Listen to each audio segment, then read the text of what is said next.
என்னதான் செஃப் பண்ணோம் இதை? தளபதி இன்ஃப்ளூயன்சர் இவங்களோட ரசிகர்கள் ஜென்சி கிட்ஸ் நெப்போட்டிசம் மெயினாக பார்க்க வேண்டிய விஷயங்கள். வயசானவங்க, ஆர்மி ஆஃபீஸர், விவசாயிங்க, இவங்க தான் முதல்ல என்னன்னு கேட்டிங்கன்னா இயல் இசை நாடகம் தமிழ் மேலே இருக்க கலாச்சார சினிமா இந்த மாதிரி என்டர்டெயின்மெண்ட் வந்து பார்க்க வேண்டியது எல்லாம் வீட்டுக்கு பண்ணி இல்லை நாட்டுக்கு பண்ணி களைச்சி போயிருக்காங்க பாருங்கள்.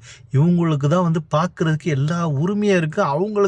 அவங்களுக்கு இருக்க காசில் பார்க்க முடியாத லெவலில் இன்றைக்கி சினிமா தேட்டரோட டிக்கெட் ரேட்டு விற்கிது. இதை கொஞ்சம் யோசிங்க. உங்களால் நீங்கள் டிக்கெட் ரேட்டை சருன்னு ஏற்றிட்டு போய் என் தலைவருக்கு அதை பண்ணுறேன் இதை பண்ணுறேன்னு சொல்லி நீங்கள் உங்களுக்காக பண்ணுங்கள். குழந்தைங்களே, ஜென்சி கிட்ஸு, நெப்போட்டிசம்க்கு உங்களுக்காக பண்ணுங்க, உங்களை சார்ந்தவங்களுக்காக பண்ணுங்க. இவங்கெல்லாம் முதல்ல பார்த்து முடிச்சதுக்கப்புறம், பெரியவங்க பார்த்து முடிச்சதுக்கப்புறம், எல்லாம் நம்மளுக்காக பண்ணவங்க பார்த்து முடிச்சதுக்கப்புறம் நீங்கள் பார்த்து சந்தோஷப்படுங்க. அதுக்கு முன்னாடி பண்ணணும்னு உங்கள் வாழ்க்கையும் அவங்க வாழ்க்கையும்